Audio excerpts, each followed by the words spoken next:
Bienvenue à tous. Partout dans le monde, la pollution plastique continue de s'accumuler dans les océans, les décharges et même dans notre propre chaîne alimentaire. Les méthodes de recyclage traditionnelles ne peuvent pas suivre le rythme des milliards de tonnes de déchets plastiques créés chaque année. Maintenant, les scientifiques se tournent vers une solution radicale basée sur des organismes vivants. Certaines bactéries ont été découvertes et peuvent réellement consommer du plastique et le convertir en sous-produits inoffensifs. Ces microbes possèdent des enzymes capables de décomposer la structure moléculaire du polyéthylène terephthalate et d'autres plastiques courants. S'ils sont correctement conçus et déployés, ils pourraient réduire considérablement la menace à long terme posée par les déchets synthétiques sans avoir recours à un traitement industriel coûteux.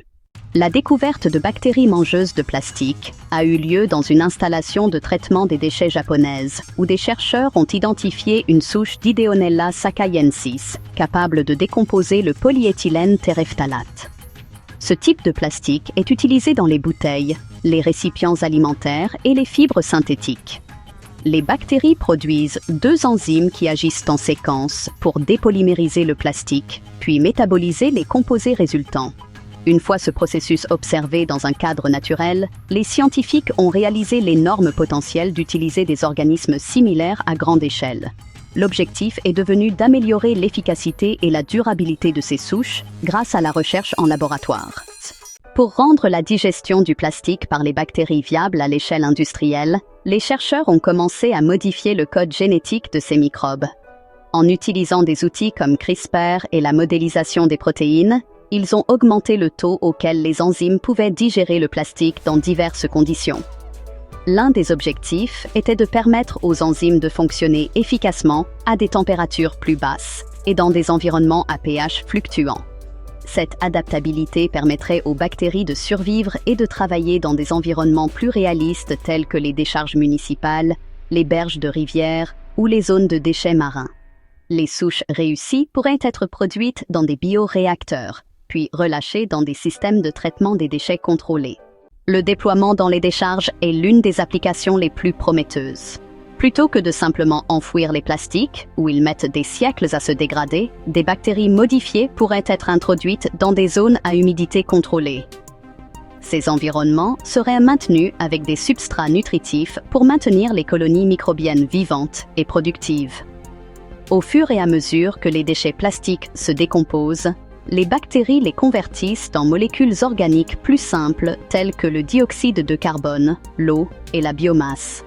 Contrairement au recyclage chimique, cette méthode ne libère pas de toxines et ne nécessite pas d'apport énergétique intense. Elle transforme un tas de déchets passifs en un environnement de traitement actif. Dans les environnements aquatiques, la situation est plus complexe en raison de la dilution et de la mobilité de l'eau. Cependant, les chercheurs développent des méthodes pour lier les bactéries à des radeaux biodégradables ou à des capsules à libération lente. Ces plateformes peuvent être placées dans des zones à forte concentration de plastique telles que les gyres océaniques ou les embouchures de rivières.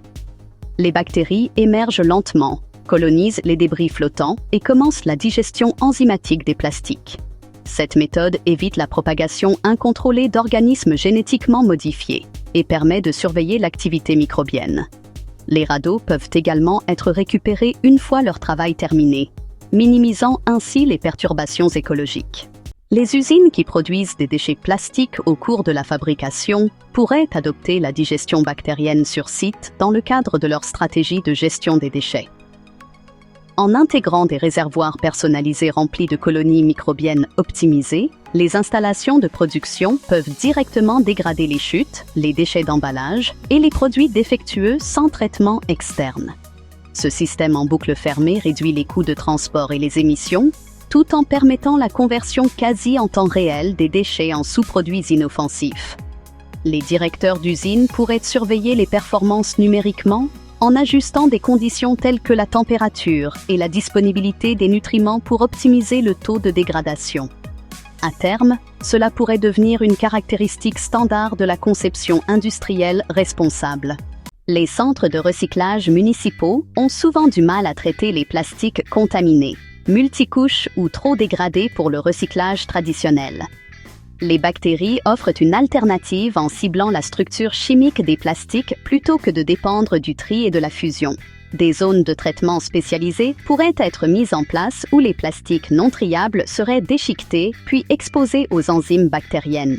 Cela permettrait aux villes d'extraire de la valeur de déchets qui autrement iraient à l'incinération ou à l'enfouissement. La biomasse résultante pourrait être compostée ou utilisée dans la production de bioénergie, complétant ainsi un cycle bénéfique pour l'environnement. Les enzymes elles-mêmes pourraient également être utilisées en dehors des bactéries vivantes. Certains laboratoires isolent les protéines clés responsables de la digestion et les appliquent sous forme purifiée. Ces enzymes pourraient être pulvérisées sur les déchets plastiques dans des environnements industriels ou même intégrées à des systèmes de lavage pour nettoyer les matériaux recyclables. Cette approche élimine le besoin d'organismes vivants et rend le processus plus contrôlable. Elle permet également de stocker, transporter et utiliser les enzymes sur demande. L'évolutivité de cette méthode est l'une des raisons pour lesquelles les entreprises investissent massivement dans les technologies de recyclage basées sur les enzymes. Il reste encore des défis à relever avant que le déploiement mondial ne soit possible. Par exemple, de nombreux plastiques tels que le polychlorure de vinyle et le polypropylène sont plus résistants chimiquement que le polyéthylène terephthalate. La recherche est en cours pour identifier ou créer de nouvelles souches de bactéries capables de digérer ces matériaux plus résistants. Une autre préoccupation est le confinement sûr et la destruction des bactéries modifiées une fois leur tâche accomplie. Les scientifiques intègrent des interrupteurs génétiques qui désactivent les organismes après un certain temps ou sous des signaux environnementaux spécifiques. Ces mécanismes de sécurité seront essentiels à l'approbation réglementaire et à l'acceptation du public. Des groupes environnementaux et des agences gouvernementales sont également impliqués pour assurer une utilisation éthique et transparente de la technologie. Des directives sont en cours d'élaboration pour prévenir toute mauvaise utilisation ou effets écologiques indésirables. Dans certains cas, les zones de test publics seront surveillées par des institutions académiques pour fournir des données en temps réel et encourager la confiance du public. Des campagnes d'éducation publique seront probablement nécessaires pour aider les gens à comprendre comment ces microbes fonctionnent et pourquoi ils sont sûrs. Cet effort contribuera à réduire la peur et à susciter l'enthousiasme pour une solution plus propre et plus durable à la pollution plastique.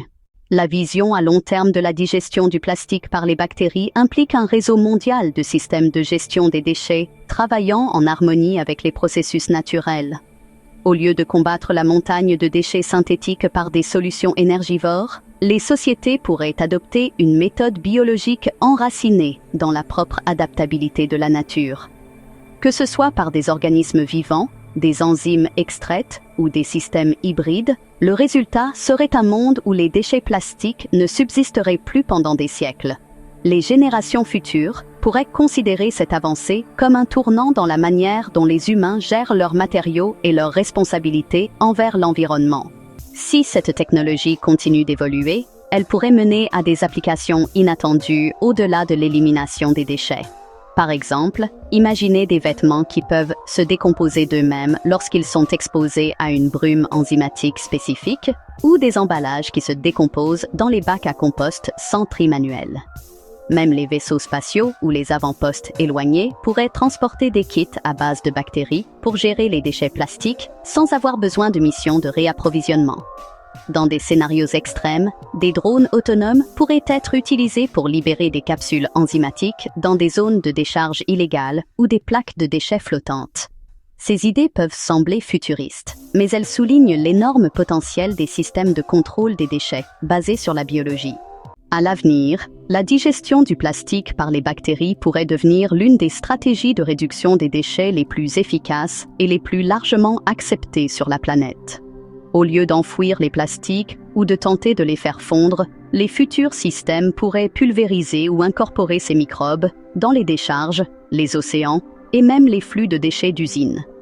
Les progrès en génie génétique et en modélisation environnementale aideront à garantir que les bactéries remplissent uniquement leur rôle prévu sans perturber d'autres équilibres écologiques.